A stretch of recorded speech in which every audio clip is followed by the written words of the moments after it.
We're back here again, once again, back into Destiny 2. About, pretty deep into Destiny 2 now, almost heading into Year 3. About, what date does it say? July 27th, 2019. Season of Opulence is pretty deep in right now. Just waiting for Shadowkeep to come out. Big DLC is coming out next. And I'm here today with JP, aka Very Fast Dinosaur, with the recent name change. How are you doing? Good day, sir. Oh, hey, buddy. I'm great. Alright, so obviously both of us have been playing Destiny 2 a very long time. If you want, you can explain how long you've been playing for and how often you play, that kind of stuff. I've been playing since launch. Well, beta, technically, because I pre-ordered it. Played it constantly during year one. Got literally everything done. Ended up meeting Threx partway through that. So we ended up becoming buddies. When Forsaken dropped, in particular, was when it really took off for me, though. Was when I started playing it, all the time. Like, 3, 4, 5 days a week if I could. Pretty consistently. And then as it's advanced from there, even throughout these other seasons, I've still played real consistently with a pretty core group of people. So that's been phenomenal. Played every activity in the game, literally. Very few things left in this game that I haven't actually done yet. And it's handily my favorite game that I've ever played. Perfect. Yeah, I'll do a little bit of a slight history between me and JP and how things are going now. So, yeah, I would say probably around season 4, I believe. I think season 3 or season 4 of Destiny. When we met? Yeah, I think 3. season 3. Yeah. Yeah, we were doing Spire together. Yes. Hello there, acting. This is around the time when I met, well, a little bit after I met Lemon, one of your other clanmates from back in the day, and this is around the time when my clan was kind of going, it was dying, not many people were on, not many people wanted the raid, so when all these new raids started coming out, like the Prestige Leviathan, Eater Worlds, Prestige Eater Worlds, Spire of Stars, a lot of my guys were pretty much gone, away, not really playing. I really wanted to do raids, all that kind of stuff. So I was kind of, at the time, I was kind of looking for a new raid group, new dedicated kind of group of people, or try to get new people, just so I could start doing some more of these high-end, late game kind of activities again that I kind of fell off of and missed doing a lot of that. So luckily, after me and Lemon were talking for a while during trials, I learned that he was actually doing these kind of raids. I was like, hey man, put me in, like, tell whoever's leading your raids to come put me in and let me get in on this action. So he's like, alright. And then bam, that's where I met JP and his wonderful C Squad crew. And they were very knowledgeable, very good. They helped me through my first time Prestige Leviathan, first time through Prestige Your Worlds, helped me through Spire of Stars, and Prestige Spire of Stars for the first time. Yeah, you were on the team when we beat that. Oh. That was rough. That sucks. Very rough raid. But they C Squad guys, very helpful. They were always wanting the raid. I was like super excited because I was like, yes, like I'm finally doing these raids, finally going through all these and doing all these, and I was super happy to kind of find like a dedicated group of raiders, and I was extremely happy about that because again, a lot of my guys at that point were not very few were online, or B just never wanted to do the new raids, that kind of stuff. It was just kind of like kept like that with those guys. So I was like, you know, it's good, nice change of pace. And because of that and how things transgressed, JP is now a very newly admin, a Platinum Shine head, raid, leader, admin, whatever you call it. Whatever you want to have that title. The one yelling about raiding all the time in all the chats. The one making sure that we're in line and locked in. My God, you all focused. like to talk too much. And not going off tangent talking about Marvel heroes for the next 2 hours or whatever. Whatever. There's a lot of really fun parallels between my old clan and the clan I'm in now, and that one is it's a really consistent one right there. Right, the whole let's talk about this for like 3 hours. 3 hours. Actually, I'm turn this audio. Yeah, so then because of that, again, that's sort of a little history between me and JP and how we met and kind of how we started this beautiful, wonderful friendship, and it's been amazing ever since. The best. To have JP as a player, and his knowledge and his dedication and willingness to play, and patience for I have learned clan members. Patience, sir. I've learned it. The patience is key. It's not an innate trait of mine. It came much later in my Destiny career. Very much needed, poor though. C-Squad. Poor C-Squad. Poor C-Squad. Man, they really got it from me. I feel so bad nowadays. Some of them stuck around though, man. They were a good crew. They were. Again, and some of them came with you. Yep. And we have some. We got sweaty. We have sweaty. We have some wonderful Rex. We have some wonderful C-Squad guys that have come on over as well. Yeah, I got a couple other buddies that don't play as much as some of us admins and other hardcore players, but they're still very active. I saw a couple of my little guys on today. I know that some of my I have a couple of clan members that like to stay incognito, but I know they're on because we're close outside of game friends, and they tell me things that they've been doing. So it's nice. It's nice to be in an active clan again. Yes, I'm very glad and very happy and trying to get as many active people as we can. Yeah, so again, the whole clan, we just, it was around, I would say, because with the people I was kind of playing with, roughly around Forsaken and onwards, with JP and Luigi, for example, we were all parts of different clans, but we were always playing together, like, all the time, because, again, that was around a time when a lot of people were just, like, dropping off. A lot of people were stopped playing completely, not even logging on anymore. Pretty much were like, we're done. You know? As all things, Destiny and the people that we play with, obviously, a lot of people just drop randomly, and we never see them again, or that kind of idea. So, as Destiny, obviously, as time's gone on with Destiny, it's been, I think it's obviously gets worse. More people drop off, more people leave for longer times, and then you're kind of stuck with being like, okay, well, who's active? Who's actually playing every day or every other day, or who's actually still dedicated to wanting to play? So it was around that time when, again, kind of Platinum Shine was like kind of dying, I guess. With a lot of people quitting and not coming back on, or being distracted by other games. It wasn't just you, man. That was us too.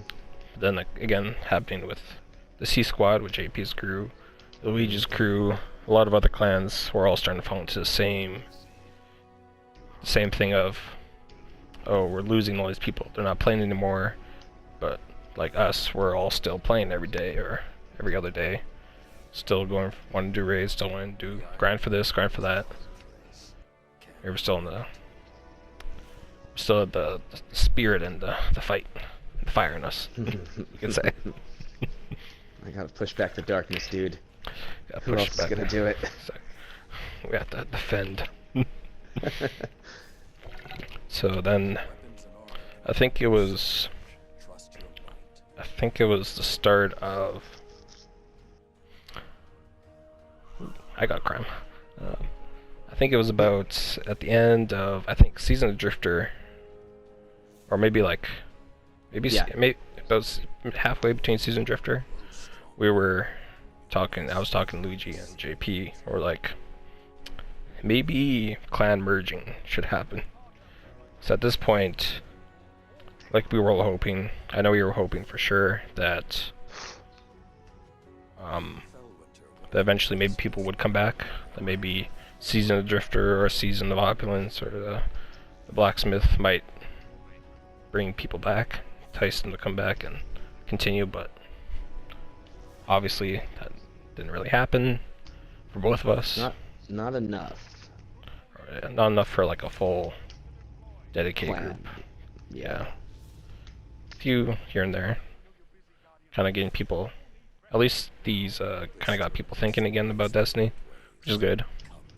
Because I know Curse of Osiris and Warmind really kind of tore people down, and we're like, eh. Now with Forsaken and all the new seasons and the way we're talking about them, people are like, oh, you know, maybe I will come back to Destiny, or, you know, something like that. Yeah. And I noticed a lot with Black Armory was the biggest fall off for C Squad in particular, because it was at the end of basically Forsaken's life cycle was over, and there was nothing new in Forsaken. Everything had been beaten, everything had been discovered. There was no Destiny's all about finding stuff and getting stuff, and once you get all the stuff, there's not really a lot of reason to play anymore. And that kind of happens really hard to my crew, because the initial grind of Black Armory was way too much for the majority of them. It was a rough season. it was a lot of, the grind was pretty intense. Back then for the frames and unlocking the forges, and a lot of people were like, and there's not much else really to do besides forge stuff. I'm gonna take a break, kind of thing, and then again they never come back. Yeah. So that's what we thought. We started having talks. I see it creeping. We started having talks for like, maybe we should just merge up, you know, try to gather all our actos with all these clans and try to get into one, so we have have another dedicated group to play with, instead of just looking at your clan list and be like, well, it's the same one or two people online again, like always. But now Always me and Sweaty. you can look at it and be like, hey, we almost have a full page of online people right now, which is amazing to see. Because I was also in the same situation. I'm like, it's only like Red or somebody else online. Nobody got to play or do anything with. Yeah. Besides like a roster full of randoms, but from over the years. But of LG. I'm looking at our roster right now, like while we're talking, and I've played with all of these people. I play with many of these people very consistently. In fact, Right. Icy and Watch Your Mouth are the two I play with the least on that. Still, Exactly. it's cool. But there's always like, we can very easily, like, obviously me and you can link up. We can link up with Luigi, we can link up with Killfiend, Bama, Wolf, Red, Lemon, like Sweaty. Like, we can instantly link up with those guys and start going into a raid or doing whatever on just like a random, you know, Saturday afternoon. Yeah, that's exactly why this is so good. I think the merger worked out perfectly, personally. Very little hostility between new members. It's been a couple things, but we're keeping it under control. Trying Yes. to maintain things, because obviously things can't be 100% in happy terms. I think in any clan really, there's always going to be something's gonna come up eventually at one point. Yeah. But we're trying to deal with it the best we can and trying to make sure everybody's happy. That's what happens when you're in charge, man. Exactly. It's okay, Like though. yeah, We have a clan. We have a good clan. We have good people. Yeah. It's fun to play with these people. They're, honestly, skill set wise, far and away. I don't think I've had a group of people that are this good at this game ever. Like, this. It's insane to see this many skilled players in one clan. Like, this isn't like, I mean, we're not like Redeem or the other big boys where it's just like, oh yeah, I can't go solo everything right away. Like, no, Right. no, we can't do that. But we can beat a raid in the first week. Like, we did that with people that had barely played with each other. Like, that's how good the crew we have is now. That's amazing. I love this. Yes, that's great. And that was also, I think, I haven't double checked a lot of the dates, but I think that was pretty much the first time that our clan has ever been a raid within the first week of release with Crown of Sorrow. So that's really amazing. Absolutely my first week 1 completion. And even making, the progress that we did with that right at the beginning, because usually with my clan, it's always guys that are just kind of like, we'll get around to the raid one day. Or, I'll grind out that stuff later.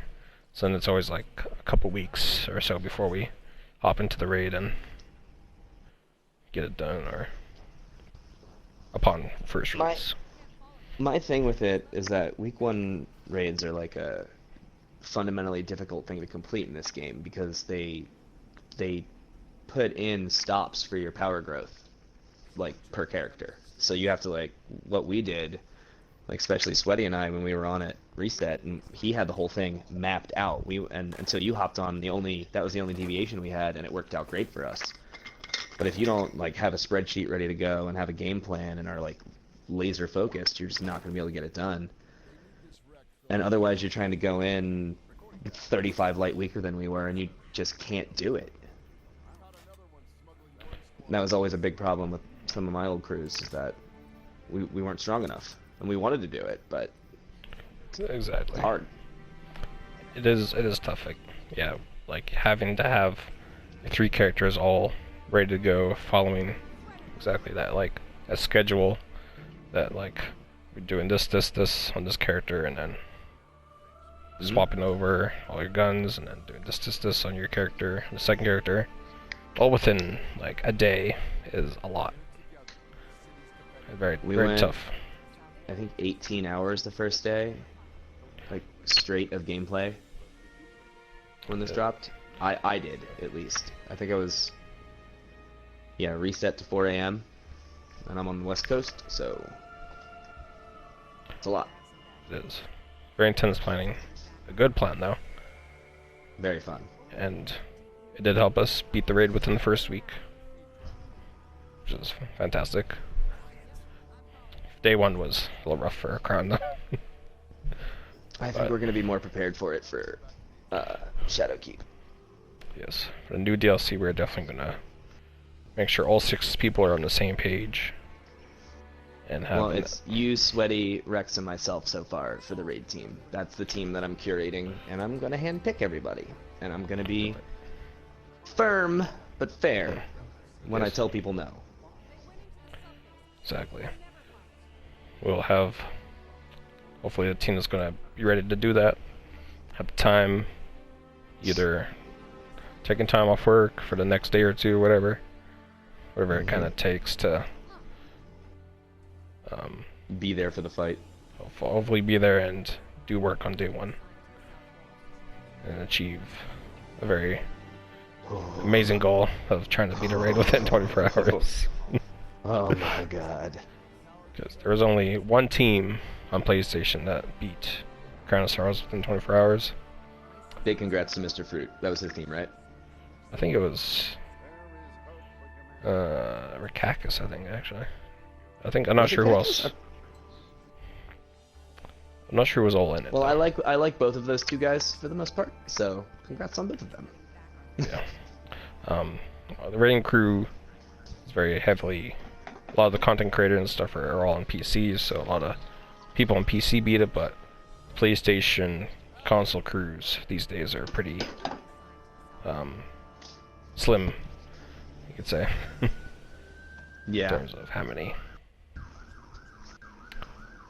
actually still play. What I've noticed with the PC, or not PC, with the console player base, is that PvP is like a very heavy focus for those guys, for the most part. Yes. Whereas like day one high efficiency PvE content is not really the focus for most players on PS4 and Xbox One, which I can't really fault them for.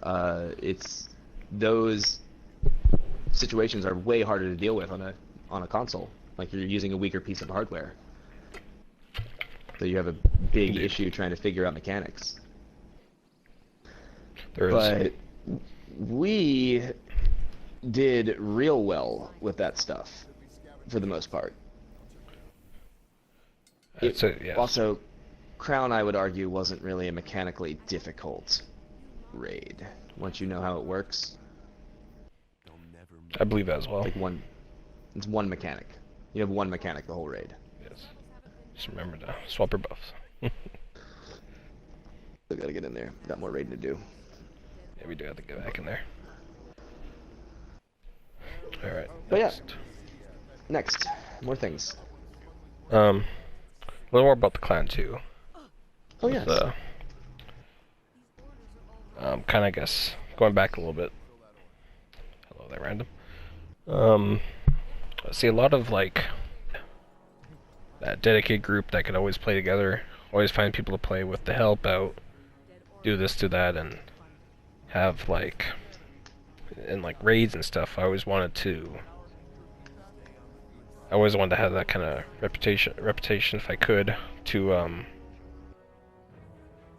basically like I was almost trying to get everybody to like understand each role, so that if my guys did have to like help another team or go into an LG, that they could fill any role, understand the roles, and kind of have you like, you know, instead of just being like, okay, only you do this, only you do that.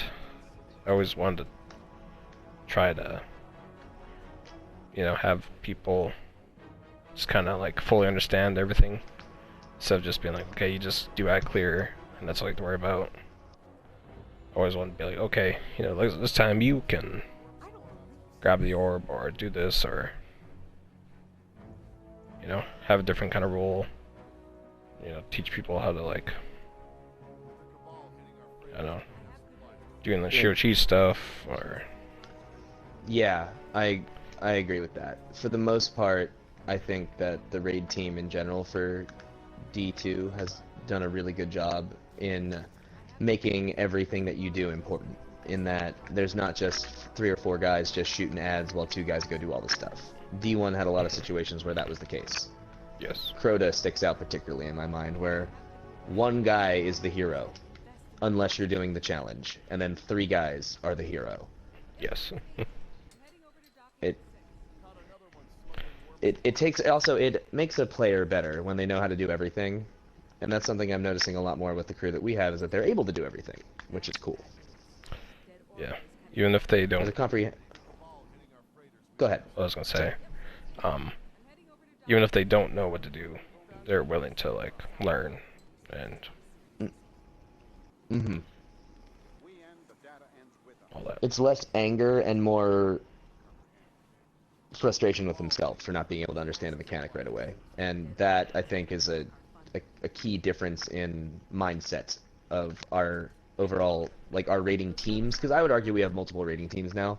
Like literally I see 4 or 5 different groups of people running around in raids all the time, like every week, and it's just me creeping on them because Raid Daddy over here has already done all the raiding except for some stuff in Crown. Like there's not really much left I have to do in those things. I want to do them, and I always help out when they ask me to, but I have no issue teaching 2 times and then not being asked to come back, so they can do it with their friends. Yes.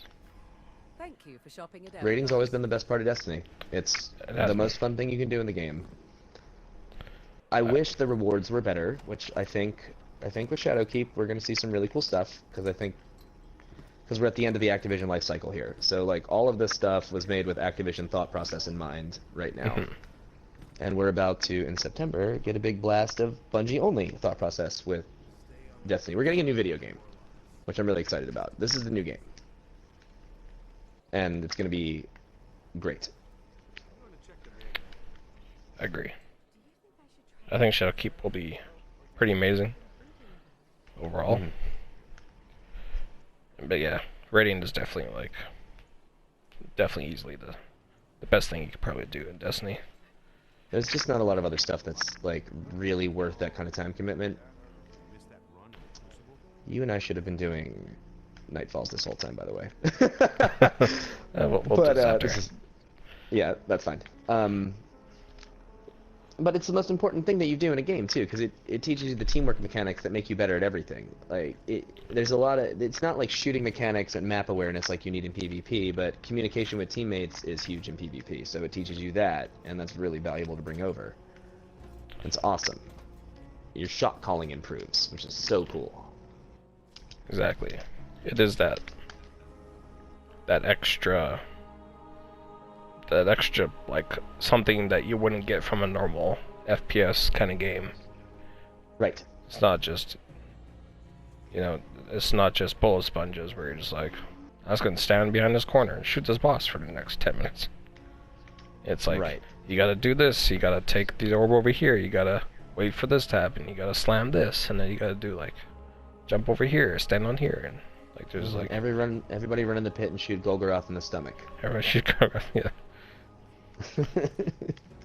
Shoot us back, run over here, run around there. Oh, I had some good footage back in the day on my old PS4 of the Golgoroth stuff. I gotta go find it.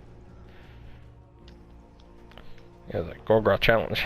They like everybody had to shoot the back and then made them run around the arena, and then the next person shoot the back, run around the arena.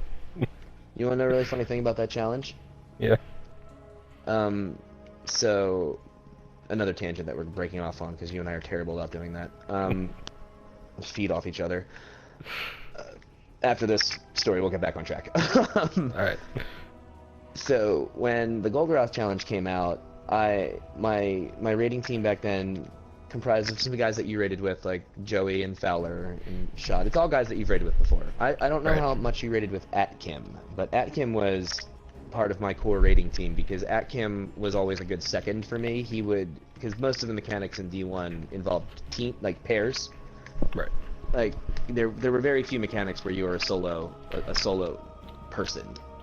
So he was always my backup, and he got so good at that challenge that he was in our clan. He still is in C Squad. He just doesn't play anymore. But he got brought into his buddies' clans, like their raids. And he taught them how to do the challenge, like, and that's a mechanically difficult challenge. But like, I loved that. I loved everything about that challenge. That challenge, we were so good at that. My entire raiding team was so good at that challenge that we usually ran challenge even during non-challenge weeks to maximize our DPS on him. That because he dies faster that way if you just do it right. And that's just how I told him, I was like, this is how we do the encounter from now on. And they were like, absolutely, I love beating this fast. I love it. Love raiding. Yeah, it's my favorite thing. Perfect. Same. Okay. I made a... Actually, I gotta find out while we're gonna talk about the next thing. But yeah, that's pretty much like the whole... Yeah, exactly. Having the dedicated people to play with to... Yeah, raid. Get this, not only complete it, but get it done effectively, efficiently, without having to spend like 5 hours with, or a bunch of people that you don't want to talk to. To always be like, hey, these guys are cool. I like grinning with them. We get it done. And yeah. Friendliness in spite of the like loud noises that came out of C Squad was like a huge tenet of what we were as players. Like it was never about like picking a fight with another player. It was always about Like, yeah, you're yelling because you're impassioned about something, and then you talk it out immediately afterwards, and you can adapt and grow as a team. And that made our rating way more successful. And I'm really happy to bring a whole bunch of that over to Plat. Like, that's great. Exactly. The growth from the people from what happened when we started Crown, like as this brand new like core rating team right there, to what we can do literally. We're about a month into it. Like that's it. We're like a month into this expansion, and or I guess 2 months, whatever it is. It doesn't matter. Is wild. These guys that we did this week 1 rating stuff with are jumping into other rating teams and just absolutely decimating that. Well, I can't do that on that angle. But they're just decimating this raid, and they're going into the old raids. Then they're like, Thrax and I are buddies with like friends of these guys now that we can now raid with. We have 40. I think I probably have about 40 people I could hit up to raid at any given moment, and I could pretty handily get a team together that would coalesce well. I love this clan. I love what we've managed to do. It's very impressive, Thrax. Me too. I'm very, very happy where we are currently. Even with the amount of people that have stopped playing, we still have gonna make people that still play. Yep. Phenomenal. And they want to do everything. Exactly. For the most part, most of them do. Yeah, some of the PvP guys need to back off the PvP a little bit, but they're good guys. Like, they're not bad people or anything. They just they do a thing, but they do that thing very well. They do. All right, moving on from. Plants and raids. Let's see. We'll talk about raids later at the end. I'll talk So. about so many more raids. Because we could tangent off that for a while too. Alright, so next point is basically the current state of the game and how we feel as like the current power of like how we feel currently right now in Destiny. Seasons of Opulence. That Like, we have as a player character. as a player, that kind of. So, I have opinions. If you'd like me to just go off for a second. Yeah, go ahead. All right. I think it's really situational in this game, actually. Like, I think overall, I'll start this whole thing with overall, I feel immensely powerful in this game. I feel like I'm able to go into a situation and come out on top 95% of the time. The other 5% is like when I'm in PvP and I'm getting stomped by Unbrokens and there's like a 6 stack of Not Forgottens, and it's just like, okay, well, they came for my butt and they're gonna take it. And then they take my cheeks. But everything else in this game, from supers to not grenades. Grenades are very weak. But like my melee abilities, my guns, my random ways to interact with the game world around me when there's like relics and things I can use, I feel very strong. Even when I'm weak, I feel like I can surmount this task. Like when the new raid comes out, or if there's when a new season drops and we're doing nightfalls and stuff like that, or if there's like Menagerie when that dropped was, well, the first time we did it was really hard because we were under light and it was awesome, but I still felt strong, and I felt stronger when I beat those things. I was like, that was great. I can't wait to fight that thing again. Right. The game's in a really good spot for that right now. You have a really consistent, dedicated way to gain more power in this game week by week, even if you only have one character. And that's something that even in the golden days of D1, we didn't quite have down yet. There were a few ways to get stronger there. Here, there's so much stuff in this game that I can't finish it on all 3 characters each week. I have a job and a marriage, and like I have a life outside of Destiny, and unless I'm going to become a professional Destiny streamer, I can't get all that done.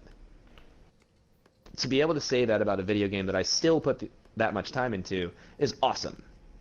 Like, there's still things that I want to go poke around in and play with that it's just like, when am I going to do that? And it's like, oh, I got to sit down and plan that out. This is great. Right. But also, there's one downside to that, is that, because we talked about before, returning players, that's really hard for them to jump back into, because Rex, for instance, is a really good example of this. When he took 2 seasons off, And he comes back and he's like, oh my god, what am I supposed to do? And just stared at it. He's like, I looked at the screen for about 30 minutes before I like made a decision. Yes. But, I mean, how many games can you say that about when it's like, okay, I already know how to play this game, I took a few months off because of whatever, and then I come back and I'm like, now what am I supposed to do? It's great. Right. But grenades need a massive buff. They are so weak outside of PvE. They're fine in PvE, by the way. That doesn't have to change at all. But in PvP, outside of Arc Web, Arc Web. maybe skip grenades if you're using Shinobus, but they're just so weak. They don't do anything. Everybody hated that Iron Banner quest, and you all know you did. That was my opinion on that. I feel very strong in this video game. Unless, here's the last thing. I'm using specific trees on certain elemental subclasses on certain classes. Like Bubble Titan on my Titan. I don't like using it. I don't feel like the kit allows me to be strong, and it doesn't even really allow me to defend my allies properly. I have some issues with that, but I know they're going to rework that. All of the solar subclasses on my Titan, I have some problems with. I think they're very fun to play, but they are not strong. When I'm like trying to barrel down a bunch of elites and things and bosses, and it's like, okay, well, my hunter friend did all the damage, and here I am, a joke. But mind you, I'm a hunter main, so I have some negative opinions about them too. There's like most of their supers outside of, you know, the good tether, not quiver, and golden gun, like they're the only two things you need in PvE activities. And I think Arc Strider could use a little buff for that stuff. Same thing with Spectral Blades, as far as like approaching a PvE standpoint. I think they're fine in PvP now. They nerfed it properly, and they nerfed Gwisten properly, I think. It was way too strong. Warlocks are always good. I don't have a situation as a Warlock where I feel weak. Like, they're just so strong. Like, it's strong. But the game's good. All of that stuff makes the game fun. And with the hidden solar week that everybody data mined already, I think we're about to get some fun upgrades on those Titan solar subclasses. And can't wait. Can't wait. Can't wait. Yeah, I think you described it pretty well with the nerfs and buffs over the months, with having like some new things be good, some bad things be good, some things being bad now. We're still in this kind of weird state with some weapons. Some weapons are great, some weapons are awful, still have been. Like, pulse rifles are still really strong. Yep. Currently. Hand cannons are strong still, with the right rolls. I think they always will be. Scouts and auto rifles are down currently. So bad. Subpar weapons. Scouts even got a buff, but it still wasn't enough, I feel. I absolutely agree. Because I can still kill an enemy almost faster. Actually, probably faster than I can with a scout rifle, and I can shoot that much quicker, reload it much quicker. And it almost has the exact same amount of range. With a pulse? Yeah. With a pulse, currently. So, it almost outclaws a scout rifle, which can be quicker. It should outrange by a mile, 1,000 miles, but the pulse rifle can pretty much keep up with a scout rifle, and that's not a good position for a scout rifle to be in currently. Especially if you've got that bygones that I got. Exactly. Bygones is my love. You know if bygones I'm wearing on my back? This guy right here? Look at him. Look at how perfect it is. And even though mine is not God roll, it is still my baby. I still have 30,000 kills with it. Good God, Dotto, calm down. I absolutely love my bygones. And yeah, exactly. Like hand cannons, like spare ration, Austringer, those kind of, they're all like, a lot of people use those as well. A lot of fun, strong feeling. But again, the sky rifles, Yuck, yuck. sky rifles, auto rifles are just kind of, again, too slow to kill. Like pulse rifles can just out damage an auto rifle super easily. They can out damage a sky rifle. Just, pulses are in a really good spot right now. Always have been now for probably a while. And hopefully the scouts and auto rifles get a bit of a buff in the near future. Maybe a shadow keep, hopefully. I would like to see that. I think can-cans are, so they probably don't need too much work. But No. out of the four I think basics, they're in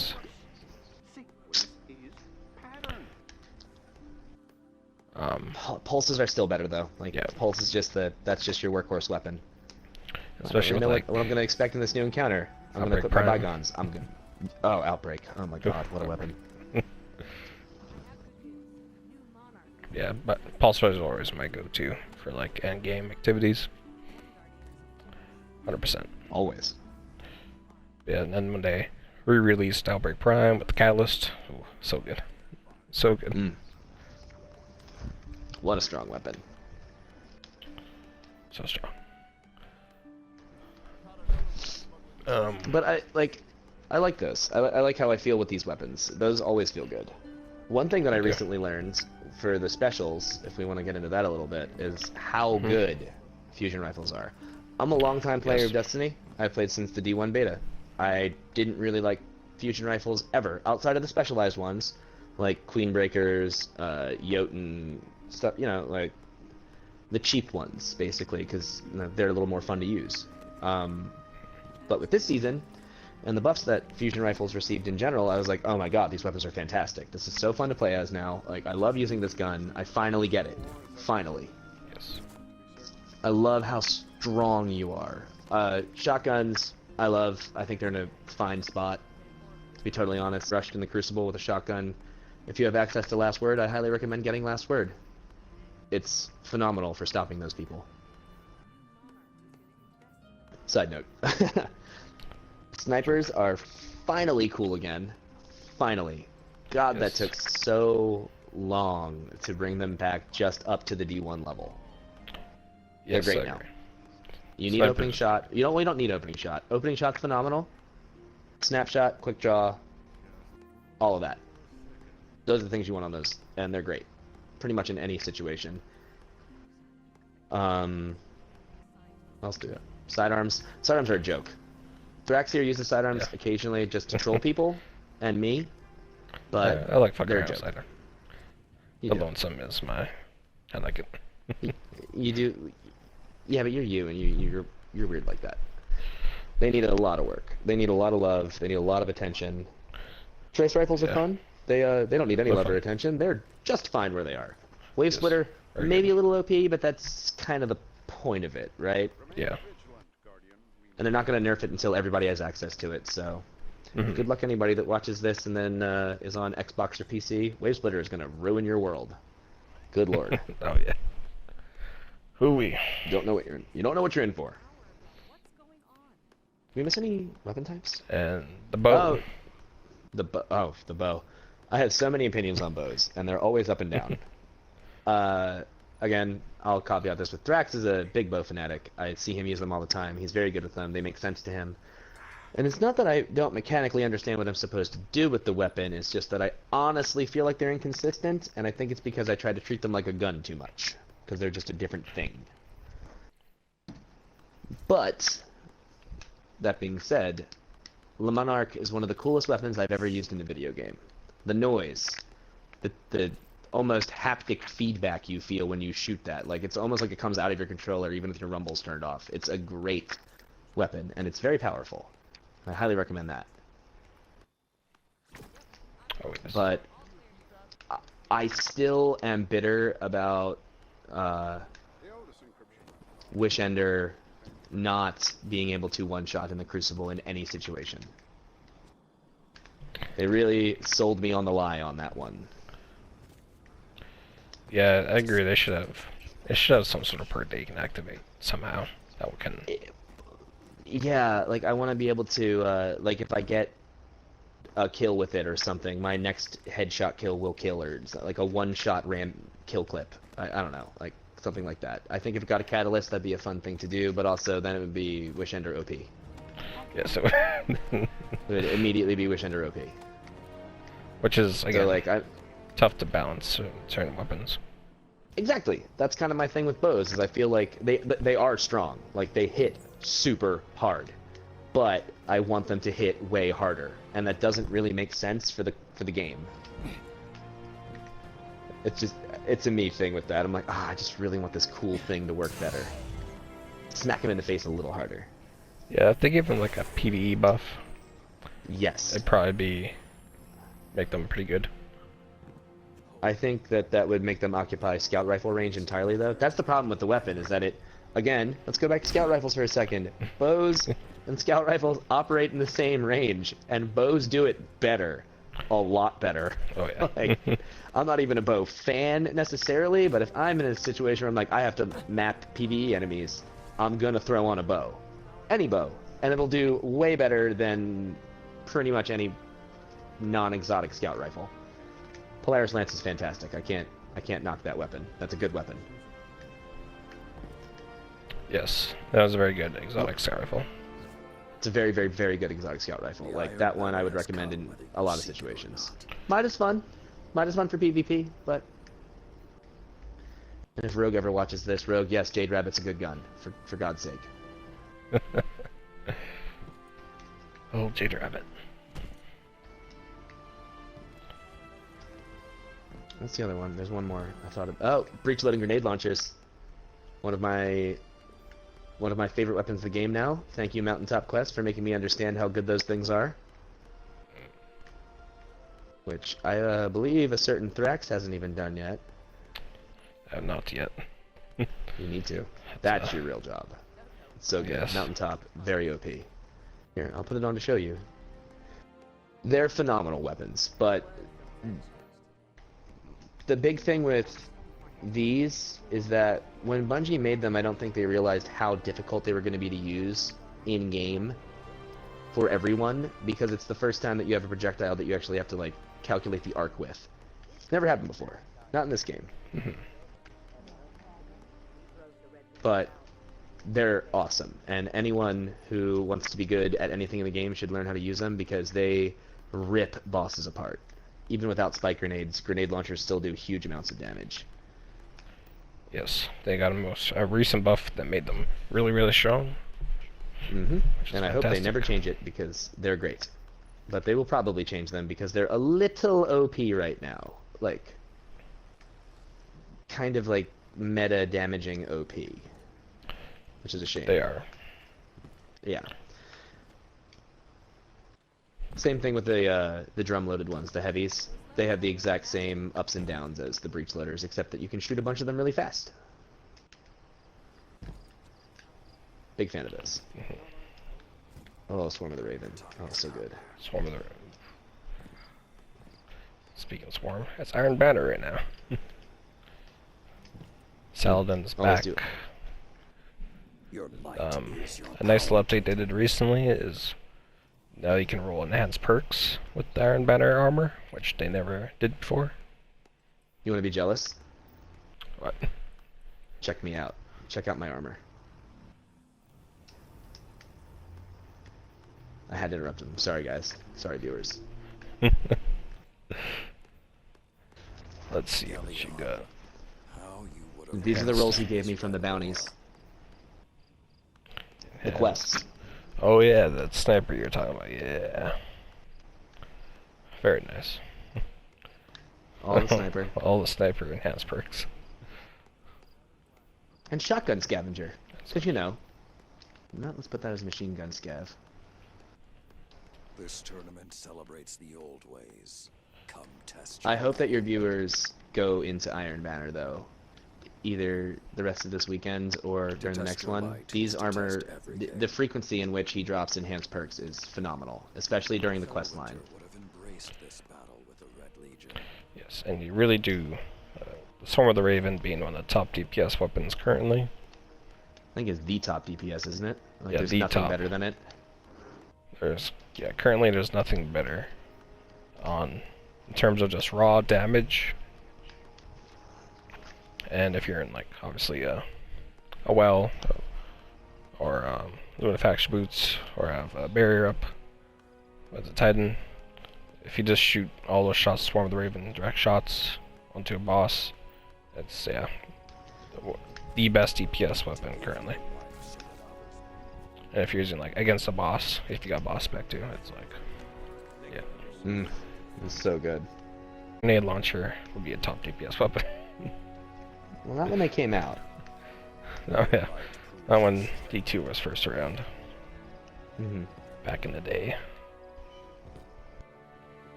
Back in the days. So bad. Really shitty Destiny. Really shitty Destiny.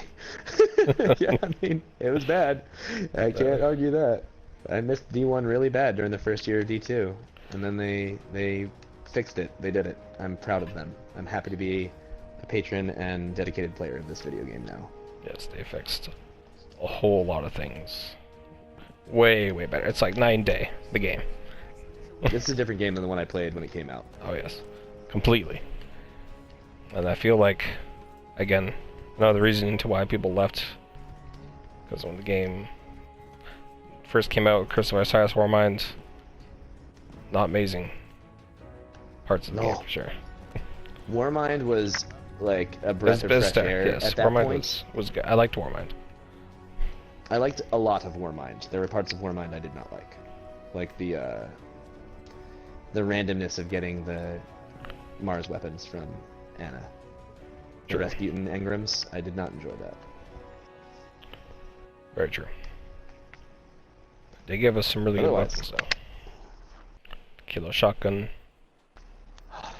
Still use it. sniper that before it got nerfed. The SMG was really good for PvP. Until I went to the Spire. Was with that. Yes. So again, that's when it was starting to get better. Things were starting to get back on the right track for Destiny 2. And Forsaken completely just went to the stars. And we were on the Took train track off. to heaven. I don't know. The Rainbow Road. Mario Kart Rainbow Road. Love it. Yeah. Yeah. So, it's good. It's good that Destiny has progressed and recovered, even though we shouldn't originally have been in this position. But Destiny 2 started off very rough. Very, very rough. Very. Yeah, again. And especially now with the new DLC coming up, where most of the game, or at least, or a good portion of the game will be free to play now, which is great. Mm-hmm. So you can just hop in and start playing without having to spend a dime. Fantastic for those who haven't even started, because we have like 2 clan members who haven't even played Destiny 2 yet. That were good Oh boy. buddies from D1. So I'm hoping I hope they're maybe planning to come back. since once free to play comes out, that Mhm. they will start playing again. I would like that. I would actually really like it if some of my old clan members picked it back up, because I would happily invite them to Platinum. Exactly. Yeah. Joey and Fowler, if you ever end up watching this, the invite stands. Exactly. Come on down. We'll have room for you. We'll make room for you. Yes. The gate shall be You open. in hell, sweaty. So moving on as well with I guess we could talk about the activities, the things that they added in terms of just like the menagerie and Gambit Prime. The kind of new activities that they've added, I guess. Well, I mean, the newest stuff that they've added are those, definitely. those two things, and the Forges are Forges. comparatively new to the Destiny universe. Gambit, anyone who knows, who's really interested in Destiny 2, I would imagine that you are aware of Gambit's existence. It's a competitive PvE mode basically. You occasionally get to fight other players, and it's a race to finish a task. I'm not going to break down all the parts of Gambit. Yeah. But Gambit Prime is a phenomenal evolution of that game mode. It takes all of the bad parts of Gambit and it minimizes them. They're not gone, but they're greatly minimized. Until you roll up against a stacked team and you're like, oh my god, this is terrible. Yes. But the frequency of that is actually pretty low, because the benefit to the Gambit Prime playlist is that it doesn't have a ranking system the same way that PvP does. Even if you're at like 14,000 infamy, it's like you're still going to get matched with people with 0 all the time. Yes. Because it doesn't have a scoring system quite the same way. So that makes it good, because it's the kind of thing that competitive modes should be. Is that like, yeah, you're going to have a lot of good games if you're with a team. If you're solo queuing, you're going to win some, you're going to lose some. That's fine. But it added, beyond all this, it added this new depth to it, because it had a whole new loot pool with these brand new weapons, with brand new perks. Using Gambit Prime, you got a material that you could take to another activity and craft armor. Keyword, crafting. You are crafting armor here via materials that can roll with enhanced perks. So it gave you another gameplay loop to maximize your endgame stats, which D2 needed badly when it came out, because the way to get enhanced perks before that was raiding and Dreaming City. There were 2 things that you could do. That was it. And then this came out and I was like, oh thank god, I'm tired of doing these things. Here's this new thing. There's issues with Gambit and Reckoning, but it's a good thing, and it's fun enough in all situations that you're like, all right, I can go play this for a little bit. I can drop an hour or 2 into this each week, which is amazing. And it drops powerful gear. Like, this is another thing that I don't usually have time for. It's amazing. And then you get the Reckoning as the other half of Gambit Prime. You get this game mode. It's always the same. That's kind of the issue with it, is that you're always going through the same 4 technically areas. The end area can be one of 2 different things. But it needed to be polished a little more. It's a little unbalanced in the favor of the enemies in the bridge section. I know there's going to be somebody that watches your video and be like, it's absolutely fine. Like, it's not. You're being obtuse. Please stop. There's too many ads. The snipers are too strong. There's too many snipers. 8 snipers is too many snipers, by the way, for any activity like that where you can't move. It's too many. It should be 4. I think 4 is fine. And there should be a longer respawn timer on them. There's those balancing issues, and the fact that if you don't have a warlock, you can't really beat it unless you're like laser focused, super precise team, probably on PC. But at the end of it, you have, I would argue, both boss encounters are very fun. I think the Knights one's a little less fun, just because it's more prone to nonsense, where if you don't quite time it right, all your team is dead all the time.